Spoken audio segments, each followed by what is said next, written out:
Hey everybody, what's up from Pokemon Classics, reminding you that the classics never go out of style. Today I have a PSA returns order all the way back from March of this year, so it's been a while. Now these cards are pretty expensive cards, some first edition base set, some of the Shinings from Neo Destiny, but none of them are pristine candidates. I'm not expecting any 10s in this submission, maybe 1 or 2 9s. It's only 11 cards, so it's a smaller order, but nevertheless, I'm excited to get these back and share them with you in the unboxing. So without further ado, let's jump into it. All right, as you can see, we only have one box from PSA today. It's labeled fragile and handle with care, so that's exactly what we're gonna do, says the guy wielding a knife that's cutting into the box. If you guys have ever gotten cards back from PSA, it's really nice how they package these. They put bubble wrap in the sides to keep them from like wobbling around too much. But anyway, we have 11 cards, and these are all vintage Wizards of the Coast. One of the things I like about the PSA cases is they all stack up nicely, so you don't have to worry about them wandering around too much in the return shipping process. Anyway, we'll take a look at our first card. We definitely want to take some time to appreciate each of these 11 cards. This first one, you can tell there's a little bit of edge wear up in the top corner, as well as some edge wear down in the bottom corner. And I know that's enough to dock it down from a 10 grade, from a 9 grade, maybe in the 8 realm, the 7 realm. And this card is a Shining Kabutos from Neo Destiny, first edition. I always love Kabutos. Kabutos and Scyther look really intimidating with their swords for arms. And this one's a near mint 7, which I think is the appropriate grade there. That little bit of edge wear definitely going to be something that detracts from the card as a whole, but still, near mint is a really quality card. Taking a look at our second card, this one looking much cleaner on the backside. There's maybe one little dot of edge wear down in the bottom left corner, but otherwise looking pretty clean here. We'll flip it over, time for the reveal. And this one is the Shining Steelix, another one from the Neo Destiny set. Also first edition. One of the things that I remember seeing about this card when I sent it off though, is there's like this misprint line going down. And it's not really an ink line, it's not a crease. I don't really know how to describe it. I've never really seen anything like that. It almost looks like a vertical print line, like you would typically see on a holographic card, but you know, obviously this is a Shining, so it doesn't have your typical holofoil. Kind of weird, and I'm assuming that's why I got docked down to the near mint 7, which I think is fair. It's a little bit disappointing because this one was in pretty good shape otherwise. Nevertheless, beautiful card, beautiful artwork. I'm not going to complain about that. Coming in for our third card, taking a look at the back side of this one. This one's also looking really clean. We do have a little dot of edge wear down in the bottom right corner, but otherwise, looking solid. I think I know which one this is already. It's the third Shining card that I sent out from this set, and that's Shining Mewtwo. Now, I absolutely love the artwork on Shining Mewtwo. The problem with this card, and the reason why it got docked to a near mint 7, is there was the smallest, faintest imprint from a binder over on the left side. And if you guys know PSA, they will dock usually down to a 6 for a binder indent. This one is far less noticeable than the vast majority that I've seen. But if you hit it with just the right light, you can see just a little, almost like a nick in the edge here. It's not a dent, it's not a full bend. It's not one of those typical binder indents that you would see. But again, under careful lighting and magnification, there is a little bit of damage there. At least I would call it damage. Thus, the 7 grade. Again, I'm not going to complain about that. Shining Mewtwo, such an amazing card. And I could appreciate this artwork all day, so happy with that one. Next up for card number 4. This one has a little bit of edge wear up in the top right, but hardly any. It's just a couple of dots. Otherwise, looking pretty good. Again, there's a little dot down in the bottom right corner. Solid looking card. Which one do we have here? Ooh, this is one of my favorite artworks of all time. Umbreon from Neo Discovery. This is the first edition variant. It's a PSA 9. That is a quality card. This one I'm really excited for. Man, look at that holofoil. That is beautiful. This is a type of card that I used a lot in decks growing up, and I can just appreciate the artwork on it.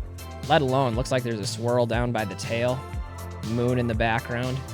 Absolutely gorgeous card. I'm pretty excited for that. Card number 5. Got a little dot of edgeware up in the top middle. Otherwise, this one's looking solid on the backside as well. Flip it over. We've got a Lugia. And now the thing about Lugia is one of those cards that you really have to get graded regardless of the condition. And this one is solid, as you can see from the back. But you're probably noticing already that this one has all sorts of print lines and scratches to the holofoil. Nevertheless, we're talking one of the most iconic cards Wizards of the Coast has ever produced. And you've got the blue, the red, the yellow, signaling the legendary birds. So I didn't care that there were some scratches on this. This is the kind of card I was going to get graded. So a really nice one there. 5. Not the greatest of grades, but again, I kind of knew that when I sent that card out.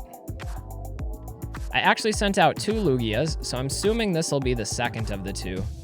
Again, backside looking really clean here. That's not the flaw with these cards. The problem with these are those surface print lines and scratches. These aren't just the factory scratches. These are actually from play. This one, though, got a really prominent swirl down on the bottom. Look at that. And this one, PSA 6, which is an excellent to mint condition card. And you can't be too upset with that, especially when you have that kind of swirl. But you will notice there are some factory print lines that come immediately from out of the pack, like this horizontal one. Others on here, probably from play. Still though, really cool card. Again, you gotta love Lugia. Next up, we have another card that's looking really clean on the back. Man, I forgot how good of condition these backsides are.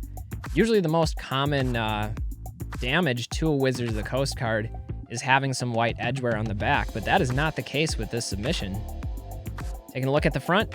Ooh, nice. We've got first edition Blaine's Charizard. This is one of the most popular cards from the Gym Challenge set. And how could it not be? I mean, it is a Charizard after all. That holofoil's really popping there. Charizard's got his mouth open. He's using some sort of fire attack, and it just looks great. This one's near mint to mint 8, which is really solid grade on a Charizard. When it comes to Charizards, you probably want to get them graded if they're in decent condition, because there's always some value there with Charizards. So that one's really cool. Keeping the ball rolling here, I did send off a number of different Charizards, so maybe this will be another one. You can tell the centering on this one on the backside isn't great. This left edge is much larger than the right edge. That is something that PSA measures and takes into consideration when they assign grades. Nevertheless, backside of this one looking really clean. Front side, though, if I remember, this one had some scratches to the holofoil. It is a darker holofoil background, so those are sometimes harder to see. I gotta tell you, this one I'm a little bit surprised at. I think this one was a near mint 7 or 8 in my pre-grade. 6, feeling a bit low. Maybe there's something that I missed, but man, is that a beautiful artwork, and that holofoil sparkling around in the background. I really like the Dark Pokemon. I think Dark Charizard was a great addition. The Team Rocket set, one of those sets that goes under the radar, and is really underrated if you ask me. We'll add that one to the pile and check out our next card. This one we can tell does have a little bit of edgeware up at the top. I'm sure that's not going to be a PSA 10. I don't even know what card this is off the top of my head, but we'll find out. Oh wow, this is the Shadowless Charizard. Now this one has a really clean front side to it, and I knew it was going to get a PSA 6 or a PSA 5 because this one does have a very significant binder indent in the side. You can see it right here. And that's just one of the problems with putting cards in a metal 3-ring binder. This was part of a collection I bought a long time ago, and this card was absolutely beautiful on the front side. But again, it's that little binder indent that's going to drop it some number grades, all the way down from what could have potentially been a PSA 9 or maybe a PSA 8, as you can see, down to a PSA 5. Still, beautiful Shadowless Charizard. I know these are in really high demand regardless of the grade. That's a gorgeous card. We've got 2 left. Our second to last card, looking at the backside on this one, little bit of edge wear in the corner, little bit of edge wear in the corner, not much. I think these are the first edition base set holos that I sent out. I sent out 2 of them. Not sure which one this is, but it looks like it's the Zapdos. This Zapdos has got a near mint to mint 8. Really solid grade. You know, we saw base set go insane back in October and November. Retraced a bit. Now prices seem to be stabilizing. And Zapdos is one of my personal favorites from the set, because that's one of the cards that I pulled as a kid, was an unlimited Zapdos. I do have a PSA 9 version of the base set Zapdos. I have the whole holo set. So this one's an extra, but still, it's a really cool card. Last one is one that I think would be perfect to end things on. And backside of this one looking really good. Minimal edge wear, maybe 1 dot up here in the top. Otherwise, really nice. A little bit off center, top to bottom, and left to right, but still within that threshold that PSA holds for those upper level cards. This one is first edition Mewtwo from base set. This is an absolutely beautiful card as well. It's an iconic card. It was the first appearance in English of Mewtwo. We've got the first edition stamp, and a near mint to mint 8 grade is a really solid grade for a card of this value, this rarity, and a pretty scarce card too. It's hard to find on the market. So really excited for that one as well. Some pretty good returns. We only got the 1-9, but overall, I think we did well. All right, guys, that's gonna do it for this video with my PSA returns back from March. Although it was a smaller order, I was really excited for these. There's a number of really cool cards here, some iconic Pokemon, and some of my personal favorites. Now, most of these are extras for me, so if you see anything you like in this video, I'll leave a link for my eBay store down in the description. Anyway, guys, I'm Pokemon Classics, reminding you that the classics never go out of style. We'll see you with the next video. Until then, live well and have fun. We'll see ya.